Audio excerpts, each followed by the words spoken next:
நானும் சரி ஒரு லிஸ்ட்ல போய் வாங்கி பார்க்கலாம், நம்ம ஸ்டூடெண்ட்ஸ் யாராச்சும் இருப்பாங்க அப்படின்னு சொல்லிட்டு நானும் சர்ச் பண்ணி பார்த்தேன். பட் ஐ குடன்ட் ஃபைண்ட் பிஷப்பூர் காலேஜ்ல இருந்து எந்த ஒரு டிபார்ட்மெண்ட்ல இருந்து கூட ஒரு ஸ்டூடெண்ட்ஸ் கூட இல்லை. பட் இதே வந்து surely for sure I will selected. So அதனால இன்டர்வியூ வந்து உங்களுக்கு வரும்போது மறக்காம என்ன பண்ணுங்க அப்படின்னா அப்ளை பண்ணுங்க. ஃபர்ஸ்ட் வந்துட்டு எல்லாருக்கும் இருக்கிறது வந்துட்டு ஃபியர், ஓகேவா, லேக் ஆஃப் கான்ஃபிடன்ஸ். நான் முக்கால்வாசி நான் இன்டர்வியூல இருக்கும்போது நான் பார்க்குற ஒரு விஷயம் லேக் ஆஃப் கான்ஃபிடன்ஸ். அப்ளை பண்ண மாட்டேங்கிறீங்க இன்டர்வியூக்கு. இப்போ நீங்க ஃபைனல் இயர்ல இருக்கீங்க. ஆக்சுவலி இப்போல இருந்து வந்துட்டு நிறைய கம்பெனிஸ் ஹையர் பண்ண ஆரம்பிச்சிருவாங்க. For example, for every quarter each companies will be getting recruit. They will recruit persons. எத்தனை பேருக்கு தெரியும் 3 months once எல்லா கம்பெனிலுமே ரெக்ரூட்மெண்ட் வரும்? எத்தனை பேருக்கு தெரியும்? சரியா? Okay. So every 3 months once you have recruitment in each and every of the company. இந்த இயர்ல மட்டும் ஆக்சுவலி நீங்க இப்போ பாஸ் அவுட் ஆக போறீங்கல்ல, உங்களுடைய பேட்ச்க்கு மட்டும் கிட்டத்தட்ட 80,000 ஓப்பனிங்ஸ் ஐடில இருக்கு. எத்தனை ஓப்பனிங்ஸ்? 80,000. ஸோ அப்போ பார்த்துக்கோங்க, 80,000ல நான் இன்டர்வியூ பேனல்ல இருக்கும்போது என்னோட கவுண்ட்டுக்கு வந்துட்டு என் கையில ஒரு 1000 பேர் கொடுப்பாங்க. ஸோ 1000 பேர் நான் ஹையர் பண்ணணும் அப்படின்ட்டு என் கையில வந்துட்டு ஒரு செட் ஆஃப் அமௌண்ட் கொடுப்பாங்க. அப்போ நான் என் காலேஜ்ல இருந்து வர எத்தனை பேர் வராங்களோ கண்டிப்பா அத்தனை பேரையும் நான் செலக்ட் பண்றதுக்கு எனக்கு ரூல்ஸ் உண்டு ஆக்சுவலி. ஸோ அதனால இப்போ டிசிஎஸ்ல மட்டும் எடுத்துட்டீங்க அப்படின்னா ஆக்சுவலி டோட்டல் ஆஃப் 40,000 வேகன்சிஸ் இருக்கு. ஆக்சுவலி நாம வந்து ப்ராஜெக்ட்ஸ் நிறைய கிளைண்ட்ஸ்ல இருந்து கஸ்டமர்ஸ்ல இருந்து வாங்கிட்டோம். பட் ஆனா எங்கிட்ட அசோசியேட்ஸ் இருக்கான்னு கேட்டா இல்ல. So we need to hire new associates, new employees. அதனால இப்போ மட்டும் எங்களுக்கு வந்து 40,000 எம்ப்ளாயிஸ் தேவைப்பட்டாங்க. ஸோ இந்த 40,000ல last quarter actually 3 months once நான் சொல்லியிருந்தேன்ல. So we have 4 quarter in a year, ஓகேவா? ஸோ 4 குவார்டர்ல ஃபர்ஸ்ட் குவார்டர் எங்களுக்கு முடிஞ்சிருச்சு. Second quarter we are going through. இந்த செகண்ட் குவார்டர்ல மட்டும் we need to fill up for 5,000 employees. இந்த குவார்டர் இந்த 3 monthsக்குள்ள வந்துட்டு ஆக்சுவலி 1 month முடிஞ்சு இன்னும் 2 monthsக்குள்ள வந்துட்டு கிட்டத்தட்ட 5,000 எம்ப்ளாயிஸ் நாங்கள் ஃபில் பண்ண வேண்டிய சூழ்நிலை. நான் மோஸ்ட்லி தான் நான் சொல்ற மாதிரி இன்டர்வியூ பேனல்ல இருக்கும்போது தமிழ்நாடுல இருந்து அந்த அளவுக்கு நம்ம அசோசியேட்ஸ் பார்க்க முடியாது, எம்ப்ளாயிஸ் ஸ்டூடெண்ட்ஸ் நாங்க பார்க்க முடியாது. மோஸ்ட்லி வரது எல்லாம் பாத்தீங்க அப்படின்னா ஆந்திர பிரதேஷ் அப்புறம் நார்த் இந்தியாவில இருந்து தான் முக்கால்வாசி பேர் வருவாங்க. வெந்தே ஹையர் நாங்க அவங்களை ஹையர் பண்றப்ப என்ன ஒரு இஷ்யூஸ் உங்களுக்கே தெரியும். நார்த் இந்தியாவில இருந்து ஹையர் பண்ணா கம்யூனிகேஷன் எப்படி இருக்கும் அப்படின்னு சொல்லிட்டு அவன்ட்டு இப்பவும் நான் வந்து எக்ஸல்ல வந்து ஒரு டாலர் போடுறா அப்படின்னு சொன்னா அவன் என்ன தெரியுமா பண்ணுவான், ஸ்பெல்லிங்ல டாலர் அப்படின்னு நிறைய communication gap between us and students. அவன்கிட்ட போயிட்டு நான் அவனை ஹையர் பண்ணி நான் அவனுக்கு வந்துட்டு கம்யூனிகேஷன் ஃபர்ஸ்ட் ஒன்று நான் ஹிந்தி கத்துக்கணும், இல்ல அவனா அப்படின்னா இங்கிலீஷ் கத்துக்க வைக்கணும். ஸோ ரெண்டுமே டிஃபிகல்ட். அப்படிப்பட்ட சூழ்நிலையில we don't prefer other states. As of நான் தமிழ்நாட்டுல இருக்கனால we don't prefer other state people, but we do prefer Tamil Nadu people. And முக்கியமா நான் வந்துட்டு நம்ம காலேஜ் ஸ்டூடெண்ட்ஸ் நான் ப்ரிஃபர் பண்றது ரொம்ப அதிகமா இருக்கும். அதனால நீங்க வந்துட்டு ஃபர்ஸ்ட் உங்கள்கிட்ட இருக்க லேக் ஆஃப் கான்ஃபிடன்ஸ் நீங்க ஃபர்ஸ்ட் தூக்கி போடணும்.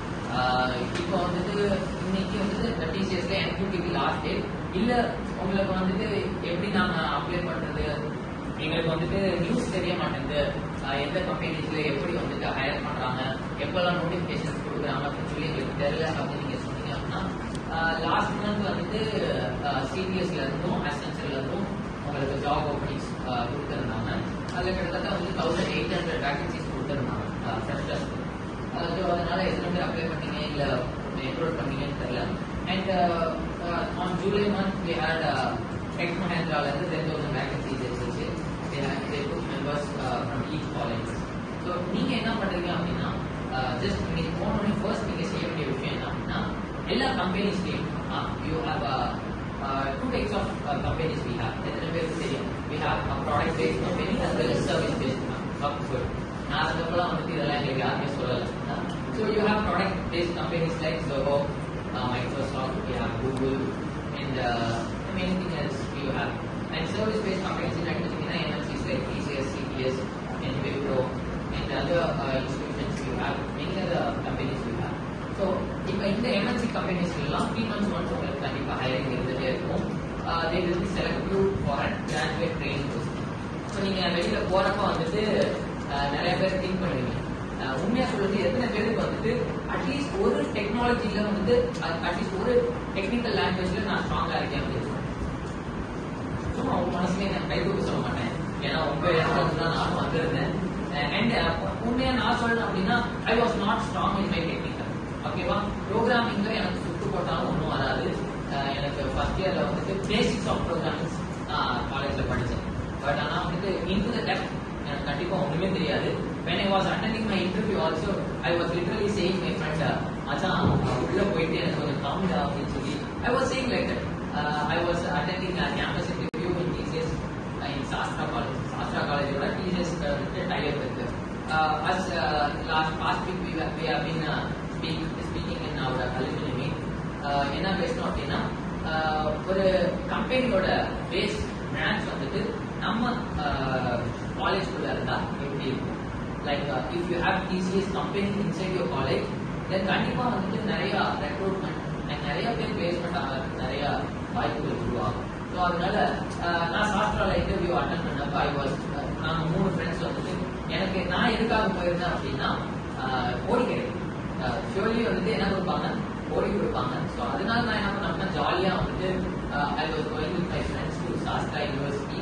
அங்கே போயிட்டு ஃபர்ஸ்ட் ரவுண்ட் வந்துட்டு எல்லாருக்குமே தெரியும் it will be an aptitude round and second round it will be an technical round, third round it will be an HR round and finally you will be having an PGC verification. Okay, so இந்த first round வந்துட்டு aptitude round நமக்கும் ஆப்டிக்கும் சுட்டப்பட்டாலும் வராது maximum. அதனால வந்துட்டு I was just enjoying the college. இங்கே இருந்த வரைக்கும் college we had enjoyed a lot. I was president in association department association. You have president, right? So likewise I was also a president, but வந்துட்டு படிக்க அந்த அளவுக்கு I was not up to the mark. So first round வந்துட்டு எப்படியோ தப்பிச்சு pass ஆனா என்னன்னே எனக்கு ரிசல்ட்டே தெரியாது. But they have been calling for the second round. Second round வந்துட்டு we have been going to the technical round. ஒரு ரவுண்ட் டேபிள் இருந்துச்சு. ஆப்போசிட்ல வந்து ஒரு HR இருந்தாங்க. We 3 persons, we 3 friends who have been sitting in the chairs. 3 பேர் சேர்ந்தே உட்காந்துருந்தோம். உட்காந்துட்டப்ப அந்த மேம் வந்துட்டு HR மேம் ஒரே கொஸ்டின் கொடுத்தாங்க. which she had given this Fibonacci series. தெரியுங்களா? So she was giving Fibonacci series. எனக்கு வந்துட்டு நோ ஐடியா, எனக்கு ஐடியாவே கிடையாது. எனக்கு தெரிஞ்சதெல்லாம் வந்துட்டு ஆர்டர் கண்டுபிடிக்கிறது. அப்புறம் வேற என்ன இங்க பார்த்து சரி இப்போ ஒரு கோடி தரேன் பண்ண முடியுமா அப்படின்னு கேட்டாரு. ஐ செட் எஸ் அப்படின்னு சொல்லி சொன்னேன். பட் என் கூட வந்து இன்னொரு ஃப்ரெண்ட் இருந்தார்ல, அவன்கிட்ட கோடிங்கே கேட்கல. he was just asking about his family and கிளம்ப சொல்லிட்டாங்க. நான் வந்துட்டு உட்காந்துருக்கேன். என்கிட்ட மட்டும் இந்த கோடிங்க நீ எடுத்துட்டு நீ கிளம்பலாம் அப்படின்னாரு. அவர் கோடிங் கொடுத்தாரு. என்ன கோடிங் கொடுத்தாருன்னு பார்த்தீங்கன்னா C++ல ஆர்டர் போடுறாரு. நமக்கு தான் அது தெரிஞ்ச விஷயமாச்சு அப்படின்னு சொல்லிட்டு நானும் எழுதி கொடுத்துட்டேன். கொடுத்தோன்னே அவர் வந்துட்டு he was also literally asking about my family and we had a casual argument and casual speaking பண்ணி பேசிட்டு இருந்தோம். So after 3 months to 2 months I was attending if I'm not wrong I was attending the interview on December or January attend பண்ணேன். மார்ச்ல என்னோட ஃப்ரெண்டுக்கு வந்துட்டு he got a mail that he got selected as TCS. I was also searching my mailbox. எல்லா இது வரைக்கும் mailbox open பண்ணதில்ல. Daily வந்துட்டு அதை ரெஃப்ரெஷ் பண்ணி பார்ப்பேன். I know you guys have mail, right? Personal mails இருக்கும். நான் வந்துட்டு ரெஃப்ரெஷ் பண்ணிட்டே இருக்கேன். எனக்கு வரவே இல்லை. So I was fed up. எனக்கு I know my capacity எப்படி நான் இன்டர்வியூ அட்டெண்ட் பண்ணேன் அப்படின்னு சொல்லிட்டு. But after a month I got a mail that you have been selected in TCS. எப்படி செலக்ட் பண்ணாங்கன்னு எனக்கு இது வரைக்கும் தெரியல என்ன criteria. But when I went inside the industry I came to know that how was the interview process.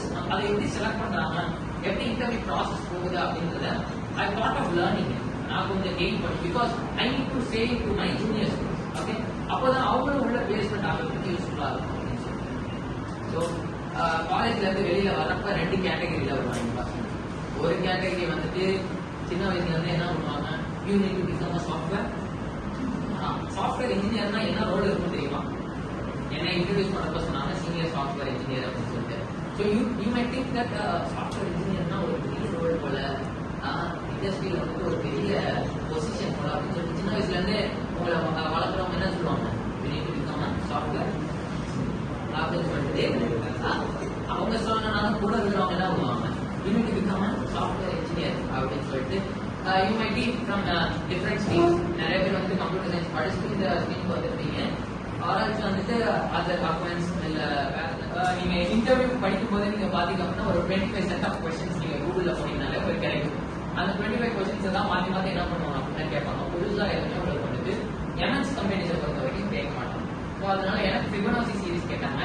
எனக்கு சுத்தமா அதை பத்தி ஐடியா இல்லை. என் ஃப்ரெண்ட் கிட்ட போறப்ப நான் சொல்லிட்டேன், மச்சான் எனக்கு ஒரே கொஸ்டின் தான் எனக்கு ஒன்று இருக்கும். ஸோ அதனால comedy was a good learner and அவனுக்கு நிறைய சி ஜாவா எல்லாமே தெரியும்.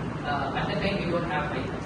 அப்பதான் வந்துட்டு they were discussing to take it into the subject role.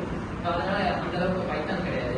So அதனால அந்த மேம் சொல்றாங்க சிசி பிளஸ் ஜாவா எதுல வேணாலும் நீங்க வந்துட்டு எழுதலாம் அப்படின்னு சொல்லிட்டு ஒரு சின்ன பேப்பர் கொடுத்து எழுத சொல்லிட்டாங்க. அவனை நாங்க என்ன பண்ணோம், we both were doesn't know about coding. அந்த ஒரு கோடிங் நாலேஜ் கிடையாது, பட் பேசிக்ஸ் ஆஃப் கோடிங் தெரியும். அவனை என்ன பண்ணா சென்டர்ல உட்கார we made him to sit in center. நான் வந்து சொன்னோம் டேக் காமெடி அப்படின்ட்டு. வெளியில வரைக்கும் நல்லவனா இருந்தேன், உள்ள வந்தோன்னா அங்கேதான் மாறிட்டான். கையை வச்சு மறைக்கிறான், பேப்பரை வச்சு மூடுறான். he was not showing கோடிங்க சுத்தமா காமிக்கவே இல்லை. so and I and my friend was literally we were sad about him. அப்புறம் பார்த்தோம் கரெக்டா என்ன பண்ணா வித்தின் செகண்ட் என்ன பண்ணா முடிச்சிட்டான், ப்ரோக்ராமே முடிச்சிட்டான். அந்த மேம்கிட்ட கொடுத்தோன்னே அந்த மேம் நான் பாக்குறேன், அவங்க என் பாக்குறாங்க. Literally we were speaking with our eyes. அப்புறமே வந்துட்டு அவங்க என்ன பண்ணிட்டாங்க, ஓகே லெட்ஸ் மூவ் ஆன் அப்படின்னு சொல்லிட்டு அவன்கிட்ட ஒரு இன்னொரு 2-3 கொஸ்டின்ஸ் கேட்க ஆரம்பிச்சிட்டாங்க. அப்புறம் அவனை என்ன பண்ணிட்டாங்க, okay we will see you in these days அப்படின்னு சொல்லிட்டு அவன் அனுப்பிச்சுட்டாங்க. ஸோ அதுலேயே வந்துட்டு ஒரு வேர்ட் கன்விக்ட் ஆயிடுச்சு, he was got selected அப்படின்னு சொல்லிட்டு. நானும் இன்னும் தாங்க என்ன பண்றதுன்னு தெரியல. Just I close my ice. என்ன நல்லா படிச்சோமா எல்லாத்தையும் என்ன பண்ணேன் அப்படின்னா சரி ஜாலியாக தான் வந்தோம். பட் ஹெச்ஆர்என்ட்டு வரப்ப we should show some capabilities, right? அதனால நான் என்ன பண்ணேன், பேப்பரை எடுத்தேன், எனக்கு தெரிஞ்ச கோடிங் எழுதினேன். எழுதி வந்துட்டு அந்த மேம்கிட்ட வந்து கொடுத்துட்டேன். கொடுத்தோடனே she asked one question, உனக்கு இந்த ப்ரோக்ராம் வந்துட்டு எக்ஸ்பிளைன் பண்ணிருந்தோம் அப்படின்னு கேட்டாங்க. நானும் என்ன பண்ணேன், தெரியும் அப்படின்னு சொல்லிட்டு ஸோ சரி எக்ஸ்பிளைன் பண்ண அப்படின்னா நானும் வந்துட்டு ஃபிபனாசி சீரீஸை வந்துட்டு எப்படியோ எழுதி கொடுத்துட்டேன். But it was correct. அது என்னோட அதிர்ஷ்டமா இல்லை நான் எழுதுனது கரெக்டா என்னன்னு எனக்கு தெரியல. பட் அது வந்துட்டு கரெக்டா எழுதிட்டேன். எப்படியோ வந்துட்டு எங்கோ போட்டு கரெக்டா சப்மிட் பண்ணிட்டேன். அவங்க எக்ஸ்பிளைன் பண்ண சொன்னாங்க. I was explaining. எல்லாம் எக்ஸ்பிளைன் பண்ணி முடிச்சுட்டு இப்படிதான் நான் பிரிண்ட் ஆகும் அப்படின்னு சொன்னேன். எங்க பிரிண்ட் ஆகும் அப்படின்னு கேட்டாங்க. என்னடா இது பெரிய கொஸ்டினா இருக்கே அப்படின்னு சொல்லிட்டு கம்ப்யூட்டர் டிஸ்பிளேல தான் நான் பிரிண்ட் ஆகும் அப்படின்னு சொல்லி சொன்னேன். she was asking பிரிண்ட் ஆகும்னு சொல்ற அதுக்கு ஒரு ஸ்டேட்மெண்ட் தேவை, பிரிண்ட் ஸ்டேட்மெண்ட் தேவை. பிரிண்ட் ஸ்டேட்மெண்ட் அதாவது அந்த பழக்கத்துல நான் என்ன பண்ணிட்டேன், பிரிண்ட் ஸ்டேட்மெண்ட்டை விட்டுட்டேன். ஸோ she was அவங்களுக்கு கொஞ்சம் புரிய ஆரம்பிச்சு. ஓகே பழக்கத்துல தான் விட்டுட்டா போட்டேன், ஆனா எனக்கு தான் உள்ள தெரியும், எனக்கு ஒன்றும் தெரியாது அப்படின்னு சொல்லிட்டு. ஸோ she was ஓகே அப்படின்னு சொல்லிட்டு நெக்ஸ்ட் கொஸ்டின்ஸ் கேட்க ஆரம்பிச்சாங்க. நெக்ஸ்ட் கொஸ்டின் என்ன கேட்க ஆரம்பிச்சாங்க அப்படின்னா ஃப்ரீ டைம்ல என்னென்னலாம் பண்ணுவீங்க அப்படின்னு சொல்லிட்டு கேட்டாங்க. நம்ம வந்துட்டு நம்மளோட டெக்னிக் எடுத்து பேசலாம்ல, அதனால யூஸ் பண்ணி ஒரு ஃபோட்டோஷாப் வச்சுருந்தேன் அப்படின்னு சொல்லி சொன்னேன். பட் எனக்கு ஃபோட்டோஷாப் பற்றி அந்தளவுக்கு எதுவும் தெரியாது, உள்ள வந்துட்டு எடிட் கூட பண்ண தெரியாது. சரி ஃபோட்டோஷாப்ல என்னெல்லாம் எடிட் பண்ணுவாங்க அப்படின்னு கேட்டாங்க. என் ஃபோட்டோ வச்சு நான் எடிட் பண்ணுவேன் மேம் அப்படின்னு. அவங்க இல்லைப்பா ப்ரொஃபஷனலாக என்ன பண்ணுவேன் அப்படின்னு கேட்டாங்க. ப்ரொஃபஷனலா ஒன்றும் சொல்ல தெரியல. அப்புறம் அவங்களே நெக்ஸ்ட் கொஸ்டின் மூவ் ஆனாங்க. we have been having a casual talk பேசி கொடுத்துட்டு நான் கிளம்ப மாட்டேன். என் பக்கத்தில் உள்ள ஃப்ரெண்டு வந்துட்டு அவன் உட்காந்தே இருந்தான். அப்புறம் அவங்க பேப்பர் வாங்கிட்டு அவங்க அனுப்பிச்சு விட்டாங்க. So this was the interview process which I had in சாஸ்னா. ஓகே அதுக்கப்புறம் வந்துட்டு நெக்ஸ்ட் ரவுண்ட் வந்துட்டு அடுத்து இன்னொரு ஹெச்ஆர் ரவுண்ட் இருந்துச்சு. I was going there. அங்கே வந்துட்டு அந்த சார் பார்த்துட்டு ப்ரீவியஸ்ல உள்ள கோடிங்